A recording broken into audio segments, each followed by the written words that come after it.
Hello friends, आप सभी का एक बार पुनः हमारे online platform study with GK YouTube channel पर हार्दिक स्वागत है। तो मित्रों, आज की हमारी चर्चा का विषय रहेगा अंतर्राष्ट्रीय राजनीति एवं संबंध। इस पर आधारित हमारी जो प्रश्नोत्तर सीरीज है उसका पार्ट नंबर 14 आपके समक्ष है। इससे पहले हम 13 पार्टों में महत्वपूर्ण प्रश्नों के बारे में चर्चा कर चुके हैं। यदि आप उन शेष 13 पार्टों को देखना चाहते हैं तो आप उन्हें देखने के लिए हमारे YouTube channel study with GK की प्लेलिस्ट पर जाइएगा, जहां आपको प्लेलिस्ट का नाम है अंतर्राष्ट्रीय राजनीति एवं संबंध। इस प्लेलिस्ट में ये सभी वीडियो सीरीज आपको मिल जाएगी। इसके अलावा भी आपको राजनीति विज्ञान से संबंधित अलग अलग टॉपिक पर आधारित और अन्य महत्वपूर्ण वीडियो सीरीज भी उपलब्ध है, वह आपको मिल जाएगी।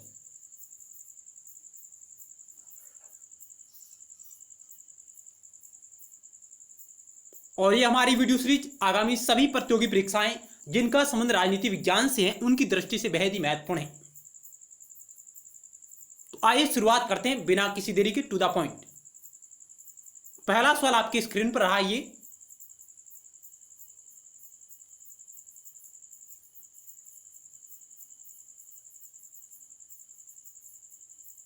पहला सवाल, निम्नलिखित में से कौन सा उदारीकरण का तत्व नहीं है? ऑप्शन ए नी विनियमन, ऑप्शन बी विनोक्रासीकरण, ऑप्शन सी अपनियोजन, ऑप्शन सी स्टेटिसेशन। क्या होगा राइट आंसर? आप प्रत्येक प्रश्न का उत्तर गैस करिएगा ताकि आपको भी पता चले कि आपके कितने सवाल राइट हो रहे हैं।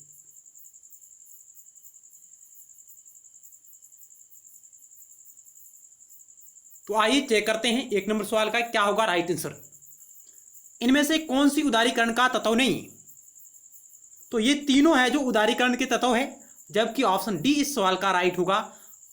ये इसका उदारीकरण का तत्व नहीं है, ऑप्शन डी राइट होगा। नी विनियमन, विनोक्रासीकरण और अपनियोजन ये उदारीकरण के तत्व है। नेक्स्ट 2 नंबर सवाल आपकी स्क्रीन पर रहा। ये अंतर्राष्ट्रीय राजनीति में उदारवादी परिप्रेक्ष्य के विकास में निम्नलिखित में से कौन महत्वपूर्ण व्यक्ति थे? थॉमस हॉब्स, वुड्रो विल्सन, हंस जे मोर्गेनथाउ, Henry Kissinger.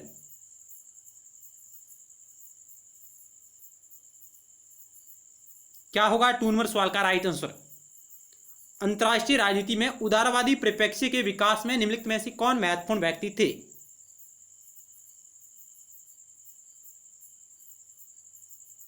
Option B right होगा, वुड्रो विल्सन।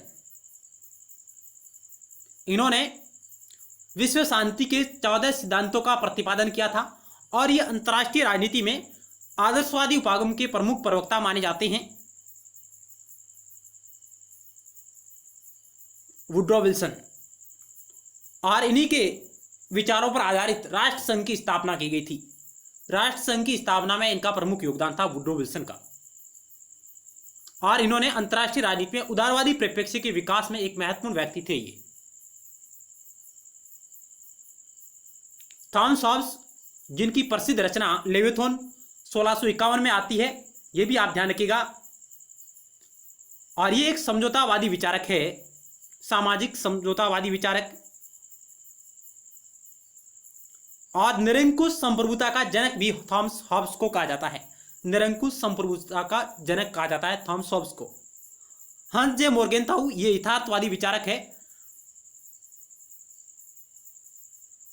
यथार्थवादी विचारक है, अंतर्राष्ट्रीय राजनीति का यथार्थवादी उपागम है, जिसके प्रमुख प्रवक्ता है हंस जे मोर्गेनथाउ, शास्त्रीय यथार्थवादी सिद्धांत की।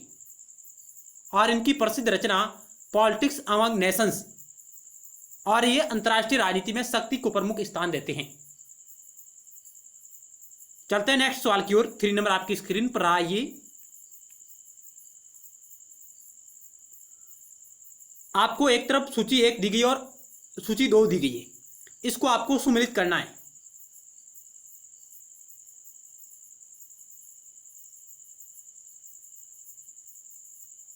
आइए एक एक करके चेक करते हैं। सैमुअल पी हंटिंगटन, जिनका संबंध किससे? इनमें से retreat of the state, world system, clash of civilisation, soft power. ये आपका किससे सम्मिलित होगा? इनमें से ये आपका 3 से सम्मिलित होगा। सैमुअल पी हंटिंगटन, जिन्होंने क्लैश ऑफ सिविलाइजेशन,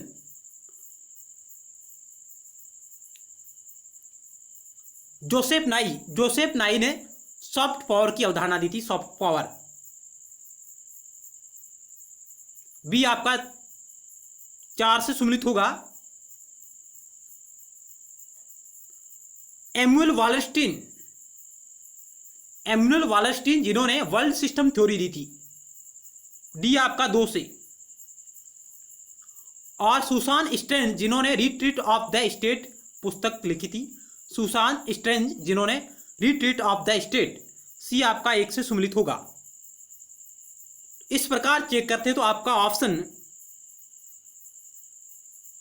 ए 3 से, बी है जो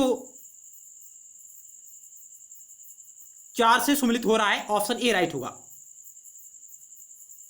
Samuel P Huntington, clash of civilisation, Joseph Nye, soft power, Susan Strange, retreat of the state, Immanuel Wallerstein, world system. ये इनकी प्रमुख रचनाएं हैं और एक तरफ प्रमुख विचारक है। इस प्रकार ये सम्मिलित होंगे। चलते हैं नेक्स्ट सवाल की ओर।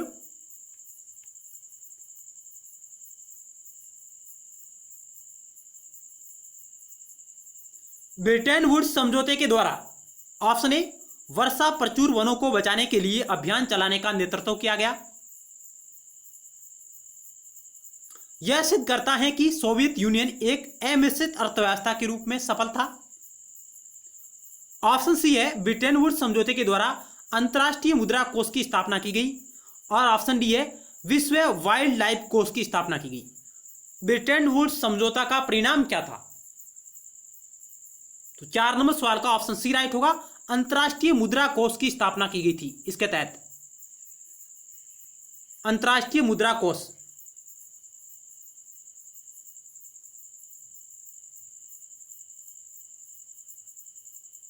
इंटरनेशनल मॉनिटरी फंड की स्थापना हुई थी ब्रिटेन वुड्स समझौते के तहत। कब हुई? 1944 में यह समझौता हुआ था।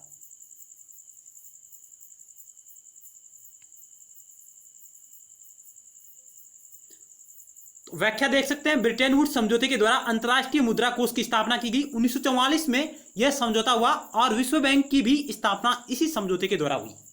वर्ल्ड बैंक की भी स्थापना इसी समझौते के द्वारा की गई थी। नेक्स्ट 5 नंबर सवाल आपकी स्क्रीन पर रहा। ये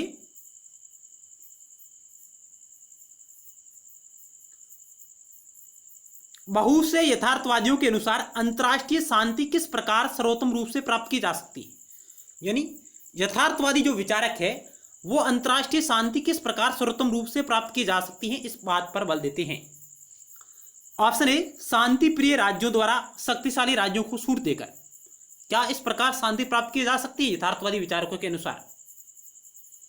ऑप्शन बी है, राज्यों के बीच शक्ति संतुलन बनाकर। ऑप्शन सी है, पूरे विश्व में लोकतांत्रिक मूल्य स्थापित करके। और ऑप्शन डी है, राज्यों का विश्वव्यापी संघ बनाकर। आप वीडियो को रोककर भी आसानी से प्रश्न का उत्तर गैस कर सकते हैं। सवाल कह रहा है कि बहुत से यथार्थवादियों के अनुसार अंतर्राष्ट्रीय शांति किस प्रकार सर्वोत्तम रूप से प्राप्त की जा सकती है? तो ऑप्शन बी राइट होगा। राज्यों के बीच शक्ति संतुलन बनाकर शांति प्राप्त की जा सकती है। यह विचार यथार्थवादी विचारक कहते हैं, राज्यों के बीच शक्ति संतुलन बनाकर।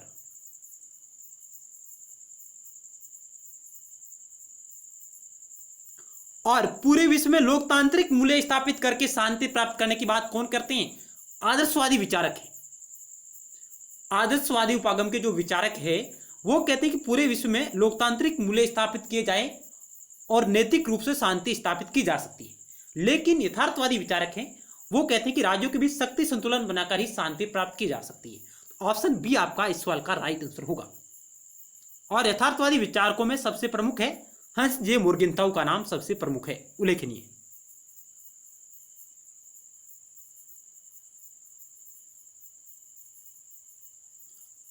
व्याख्या देख सकते हैं। यथार्थवादी विचारक मोर्गेनथाउ के अनुसार एक ही समय में विभिन्न देशों का शक्ति के लिए संघर्ष शक्ति संतुलन की परिस्थितियां पैदा करता है।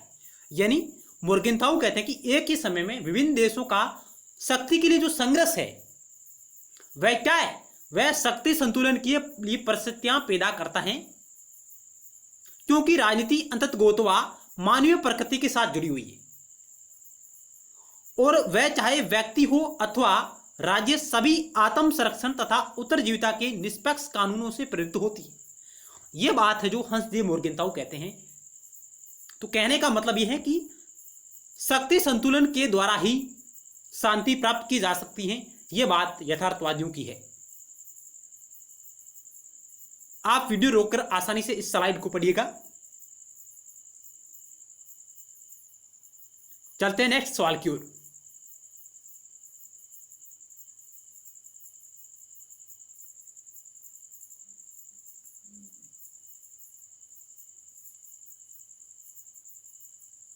सिक्स नंबर सवाल कह रहा है कि नाभिकीय युद्ध नीति के क्षेत्र में एमएडी से क्या अभिप्राय है।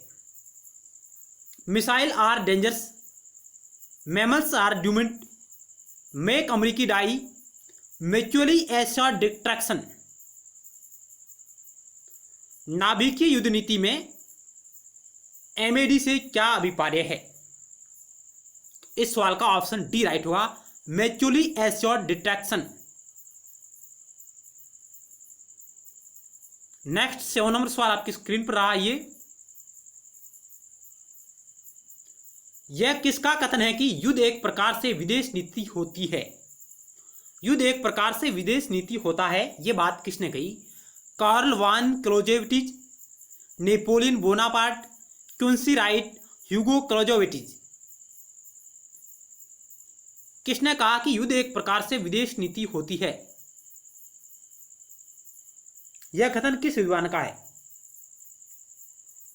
इस सवाल का भी ऑप्शन ए राइट हुआ। कार्ल वान क्लोजेविटिज कहते हैं कि युद्ध एक प्रकार से विदेश नीति होती है। नेक्स्ट 8 नंबर सवाल आपकी स्क्रीन पर रहा। गुट निरपेक्ष जो भारत की विदेश नीति से अभिप्राय है। गुट निरपेक्षता जो कि भारत की विदेश नीति से क्या अभिप्राय रखता है। तटस्थता, शीत युद्ध के दौरान 3 ब्लॉकों के बीच समदूरस्थता, स्वाधीनता और प्रत्येक मुद्दे को अपने राष्ट्र के हित में देखना, अन्य राज्यों के आंतरिक मामलों में हस्तक्षेप करना। यानी भारत की विदेश नीति के संदर्भ में गुट निरपेक्षता से क्या तात्पर्य है।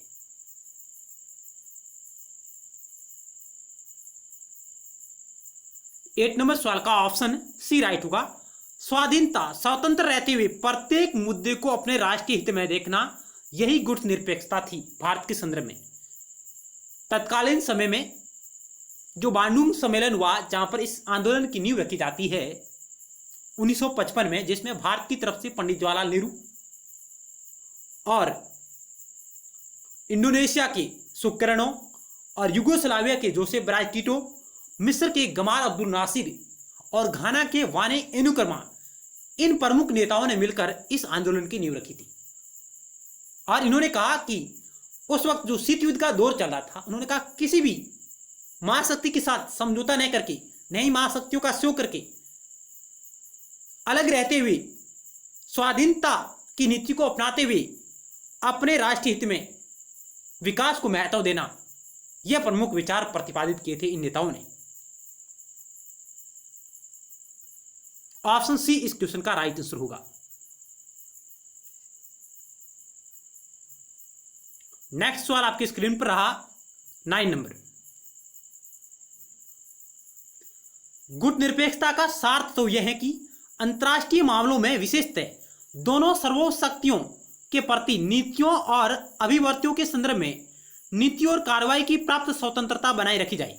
यानी तत्कालीन शीत युद्ध का जो दौर चल रहा था, महाशक्तियां अंतर्राष्ट्रीय स्तर पर हथियारों की होड़ में लगी हुई थी। उस वक्त 9 स्वतंत्र राष्ट्र जो गुट निरपेक्ष आंदोलन को लेकर जिन्होंने अपना एक अलग संगठन बनाया, वे स्वतंत्र रहते हुए अपने देश का विकास चाहते थे। तो यही इसमें कहा गया है। चलते हैं नेक्स्ट सवाल की ओर। आपकी स्क्रीन पर रहा 9 नंबर।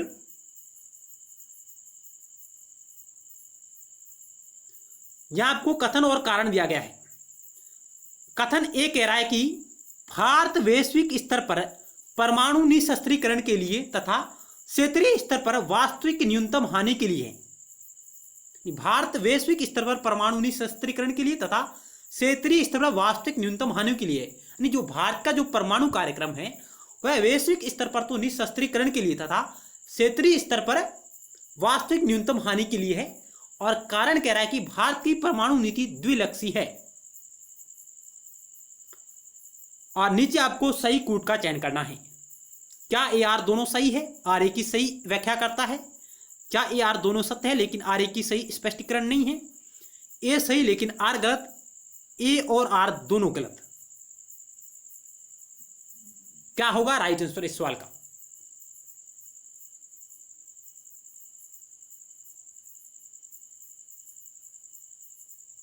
आइए राइट आंसर को चेक करते हैं। ऑप्शन ए होगा, ए आर दोनों सही है, आर ए का सही स्पष्टीकरण है। क्योंकि भारत का जो परमाणु कार्यक्रम था, जो परमाणु हथियार थे, वे वैश्विक स्तर पर निशस्त्रीकरण के लिए तथा क्षेत्रीय स्तर पर वास्तविक न्यूनतम हानि के लिए थी। और भारत की परमाणु नीति द्विलक्षी है। ऑप्शन ए राइट होगा। और भारत ने अपना पहला परमाणु परीक्षण कब किया? तो मई 1974 में। और दूसरा इन्होंने किया था 1998 में।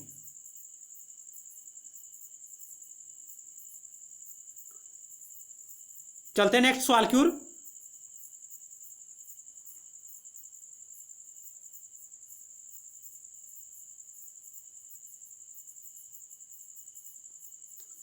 टेन नंबर सवाल, भारत के विदेश मंत्रालय के निम्नलिखित मंत्रियों का सही अनुक्रम बताइए। H M Krishna, Atal Bihari Vajpayee, Pranab Mukherjee, Sarwan Singh. यानी भारत के ये विदेश मंत्री है, इनका आपको सही कालक्रम बताना है। निम्नलिखित को सर्वप्रथम के आधार पर कालक्रमानुसार व्यवस्थित करें। इनमें से कौन सा विदेश मंत्री पहले था और कौन सा बाद में था, इस प्रकार आपको इन्हें व्यवस्थित करना है।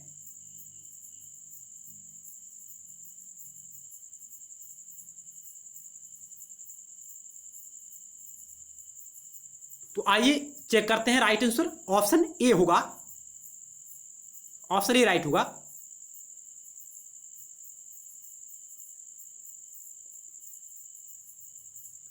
सबसे पहले विदेश मंत्री थे सरवण सिंह, 1964 से 1966 के मध्य।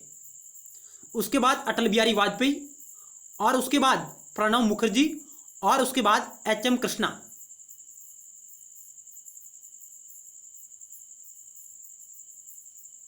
ये इनका क्रम रहेगा। Sarwan Singh, Atal Bihari Vajpayee, Pranab Mukherjee, H M Krishna. प्रणब मुखर्जी भारत के राष्ट्रपति भी रहे हैं और अटल बिहारी वाजपेयी भारत के प्रधानमंत्री भी रहे हैं। सरवण सिंह समिति की स्थापना की गई थी तत्कालीन समय में, और इसी समिति के आधार पर भारतीय संविधान में जो 42वां संविधान संशोधन 1976 में हुआ था, सोवियत संघ से मूल कर्तव्य शामिल किए थे इस समिति की सिफारिश पर। यानी सरवण सिंह समिति की सिफारिश पर भारतीय संविधान में मौलिक कर्तव्यों को शामिल किया गया था। यह भी आप फैक्ट नोट करिएगा।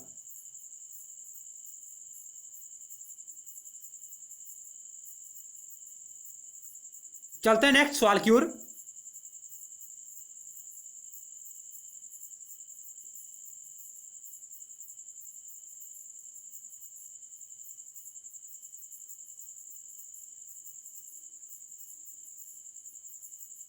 इंदिरा डॉक्ट्रिन को भारतीय विदेश नीति का मुख्य पहलू माना जाता है क्योंकि इसमें परिभाषित किया गया।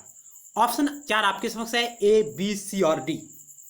इंदिरा डॉक्ट्रिन को भारतीय विदेश नीति का मुख्य पहलू माना जाता है क्योंकि इसमें परिभाषित किया गया था भारत की विदेश नीति के लक्ष्य। यह भारत की सुरक्षा को क्षेत्र और भारत के पूर्व वर्चस्व से समीकृत करता है। इसलिए ऑप्शन सी भारत की सुरक्षा क्षेत्र से स्पर्शी हैं और विदेश शक्तियों के किसी भी प्रकार के हस्तक्षेप को भारत की सुरक्षा के लिए खतरे के रूप में माना जाता है। ऑप्शन डी है, प्रधानमंत्री इंदिरा गांधी द्वारा अभिव्यक्त मत डॉक्ट्रिन पड़ोसी देशों के लिए था। क्या होगा राइट आंसर 11 नंबर सवाल का?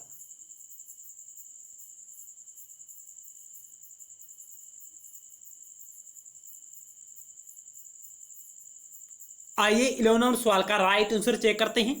इंदिरा डॉक्ट्रिन को भारतीय विदेश नीति का मुख्य पहलू माना जाता है क्योंकि इसमें यह परिभाषित किया गया था कि भारत की सुरक्षा क्षेत्र स्पर्शी है और विदेश शक्तियों के किसी भी प्रकार के हस्तक्षेप को भारत की सुरक्षा के लिए खतरे के रूप में माना जाएगा। यह बात इसमें स्पष्ट की गई थी इंदिरा डॉक्ट्रिन में।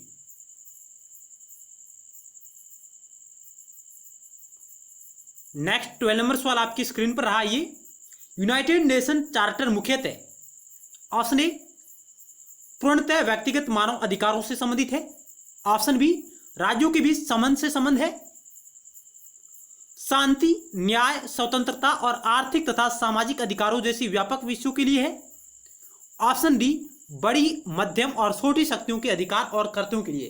यानी यूनाइटेड नेशन का चार्टर मुख्यतः किससे संबंधित माना जाता है?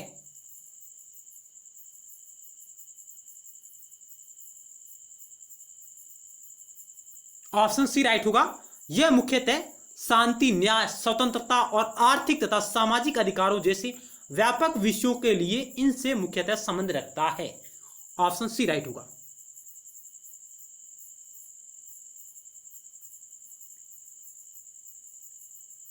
यूएन चार्टर के अनुसार संयुक्त राष्ट्र संघ का मुख्य उद्देश्य सामूहिक व्यवस्था द्वारा अंतर्राष्ट्रीय शांति एवं सुरक्षा कायम रखना और आक्रामक प्रवृत्तियों को नियंत्रण में रखना है।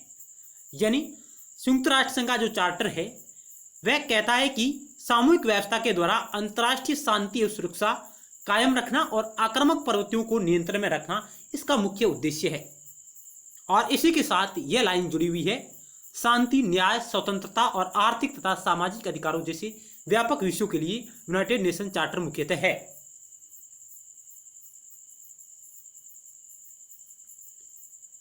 नेक्स्ट 13 नंबर सवाल आपकी स्क्रीन पर रहा। ये अंतर्राष्ट्रीय सामाजिक परंपरा को निम्नलिखित में से के नाम से जाना जाता है। अंतर्राष्ट्रीय सामाजिक परंपरा को निम्नलिखित के नाम से जाना जाता है। ऑप्शन ए अंतर्राष्ट्रीय संबंधों का एंग्लो अमेरिकन स्कूल के नाम से, ऑप्शन बी अंतर्राष्ट्रीय संबंधों का इंग्लिश स्कूल, ऑप्शन सी अंतर्राष्ट्रीय संबंधों का यूरोपियन स्कूल और ऑप्शन डी अंतर्राष्ट्रीय संबंधों का वैकल्पिक स्कूल।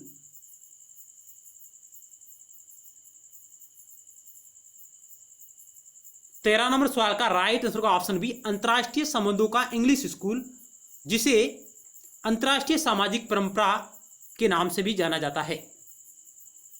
ऑप्शन बी राइट होगा।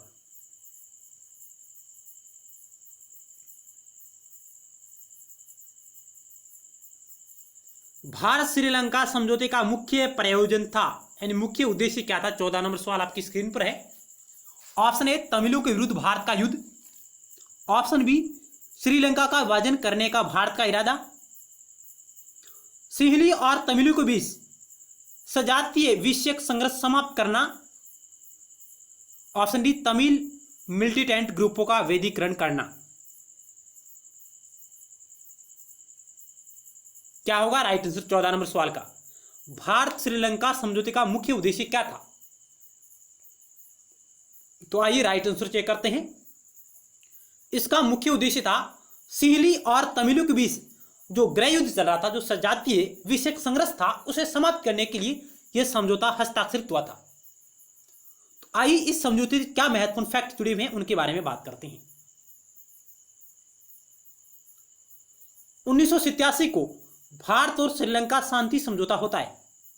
1987 में इस दिन भारत के प्रधानमंत्री राजीव गांधी ने श्रीलंका के राष्ट्रपति जे जयवर्धने के साथ कोलंबो में भारत श्रीलंका शांति समझौते पर हस्ताक्षर किए थे।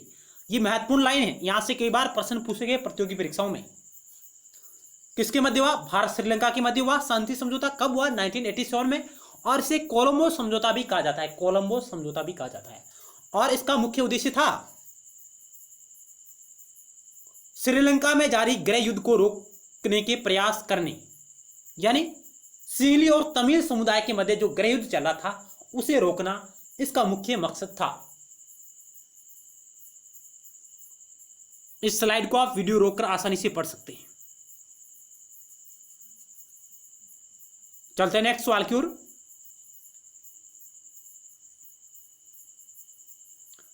Asia Pacific economic corporation APEC forum के बारे में सत्य कथन का चयन कीजिए। ऑप्शन ए, यह क्षेत्रीय समूह के प्रति अपेक्षाकृत सामान्य प्रवृत्ति का एक भाग है। ऑप्शन बी, विश्व के आधे से अधिक जीडीपी इनके पास है। ऑप्शन सी, स्वदेशी राज्य हैं जिनमें सत्तावादी शासन तथा लोकतंत्रात्मक शामिल है, यानी अपेक में जो देश शामिल है उसमें सत्तावादी शासन और लोकतंत्रात्मक शासन शामिल है। और ऑप्शन डी कह रहा है उपयुक्त सभी सत्य है।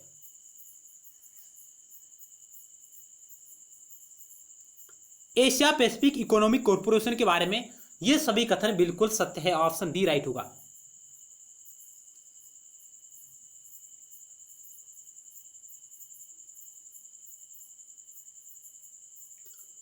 प्रशांत महासागर तटीय मंच के रूप में APEC Asia Pacific economic corporation मुक्त व्यापार में विश्व की कुछ सबसे शक्तिशाली अर्थव्यवस्थाओं को संयुक्त करता है, यानी ये विश्व की सबसे जो शक्तिशाली अर्थव्यवस्थाएं हैं उन्हें एक करता है।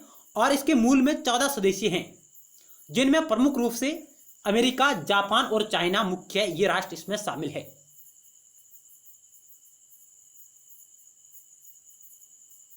चलते हैं नेक्स्ट सवाल की ओर।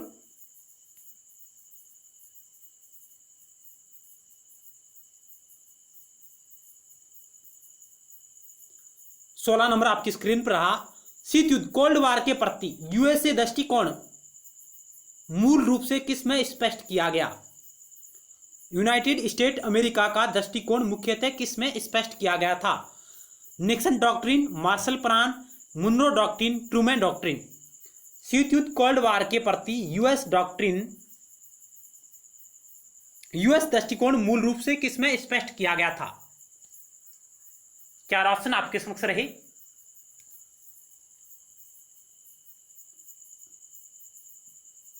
ऑप्शन डी राइट होगा, ट्रूमैन डॉक्ट्रिन।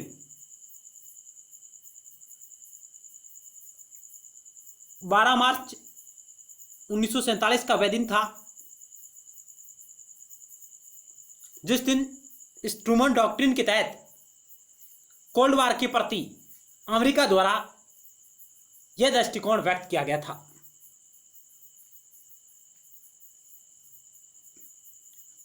ट्रूमैन सिद्धांत की घोषणा 12 मार्च 1947 को अमेरिकी राष्ट्रपति हैरी एस ट्रूमैन के द्वारा की गई थी। यह महत्वपूर्ण फैक्ट है। ट्रूमैन सिद्धांत की घोषणा कब हुई? तो 12 मार्च 1947 को किसके द्वारा की गई? अमेरिकी राष्ट्रपति हैरी एस ट्रूमैन के द्वारा।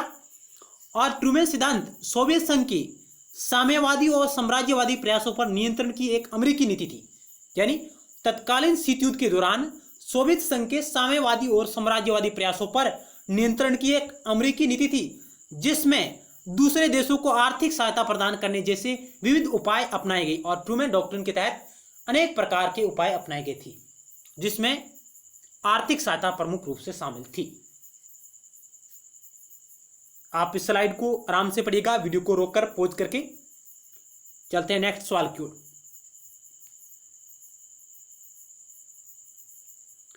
एटम फॉर पीस निशस्त्रीकरण योजना विश्व के किस नेता ने प्रस्तुत की थी? Jawaharlal Nehru, Nikita Khrushchev, Eisenhower, John F Kennedy. Atom for peace का नारा किस विद्वान ने दिया था?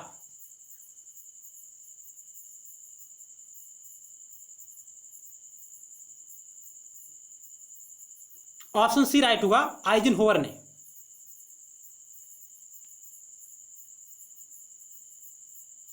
उन्नीस में राष्ट्रपति आइजनहोवर ने अपनी प्रसिद्ध शांति योजना के लिए अणु एटम फॉर पीस में यह प्रस्ताव रखा कि विश्वमंडलीय सामग्री का अंतर्राष्ट्रीय कोष स्थापित किया जाए और उसका प्रयोग शांतिपूर्ण उद्देश्यों के लिए किया जाए।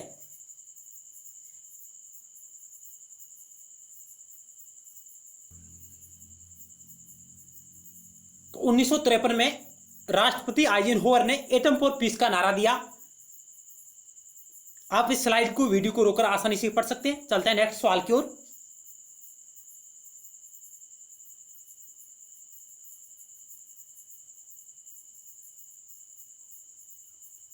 नेक्स्ट 18 नंबर सवाल आपकी स्क्रीन पर रहा।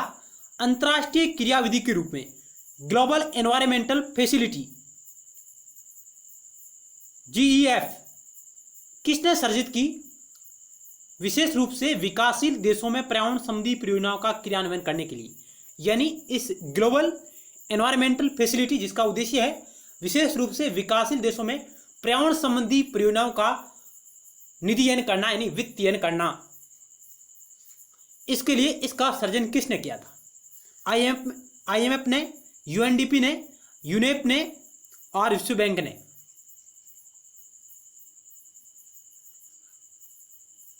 ग्लोबल एनवायरमेंटल फैसिलिटी किसके द्वारा सर्जित की गई थी?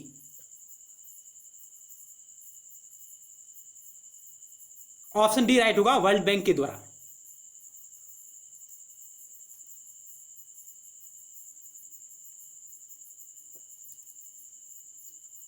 अंतरराष्ट्रीय क्रियाविधि के रूप में ग्लोबल एनवायरमेंटल फैसिलिटी की स्थापना वर्ल्ड बैंक के द्वारा 1992 में रियो अर्थ सम्मेलन के दौरान की गई थी और इसकी स्थापना करने के पीछे मुख्य उद्देश्य था विकासशील देशों में पर्यावरण संबंधी परियोजनाओं का निधियन करना, जिससे पृथ्वी को तमाम तरह के पर्यावरणीय समस्याओं से बचा जा सके।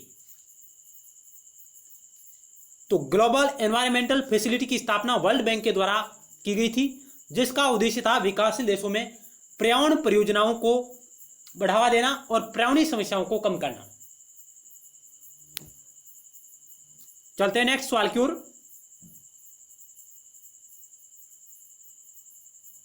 निम्नलिखित में से कौन से देश ASEAN+3 में शामिल किए गए? ASEAN+3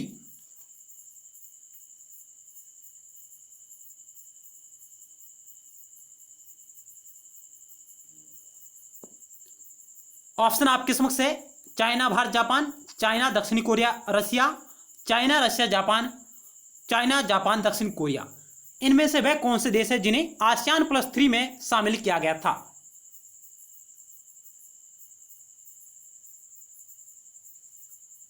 ऑप्शन डी राइट होगा, चाइना, जापान और दक्षिणी कोरिया को शामिल किया गया था ASEAN+3 में। यानी आसियान के 10 सदस्यीय राष्ट्र प्लस 3 ये राष्ट्र।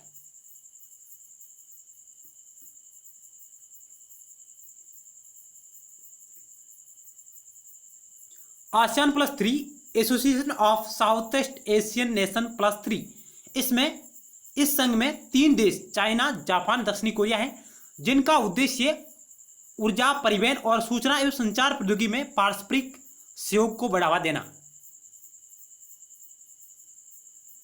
और आसियान की स्थापना कब हुई? तो इसकी स्थापना हुई थी 1967 में। बैंकॉक घोषणा पत्र के साथ इसकी स्थापना हुई थी आसियान की।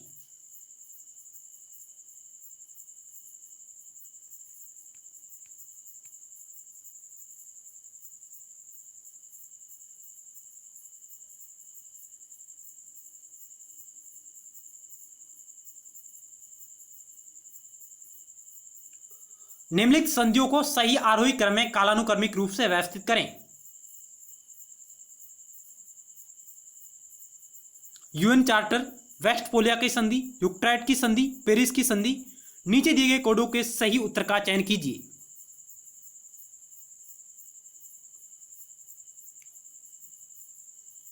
आरोही क्रम सबसे पहले और उसके बाद में कौन सी संधि आई?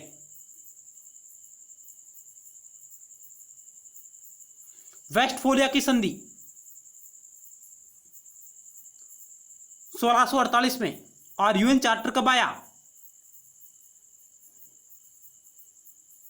1945।